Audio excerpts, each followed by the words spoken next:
नमस्कार मु सीताराम कौन आप जानते जदि आपण घरे कौन कारणवशतः एलपीजी सिलिंडर ब्लास्ट करुच्ची हाँ आज्ञा जदि कौन कारणवशतः आपण घरे एलपीजी सिलिंडर ब्लास्ट हो जाऊँगी ताहले आपण 50 लाख टंका पर्यंत इंश्योरेंस क्लेम करेंगे।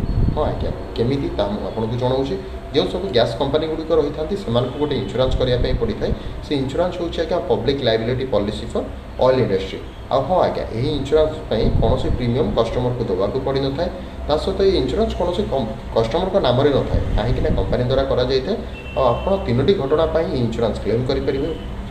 यथा आज्ञा प्रथम रोचे आप पर्सनाल एक्सीडेंट, द्वितीय रोचे आज्ञा मेडिकल एक्सपेंसेस, तृतीय रोचे आपंकर प्रॉपर्टी डैमेज। आपड़ ये तीनो घटना आपंकर 50 लाख टंका पर्यंत इंश्योरेंस क्लेम करेंगे आज्ञा करके तार बेनिफिट पाइपर। सतर्क रुहतु, सुरक्षित रुहतु।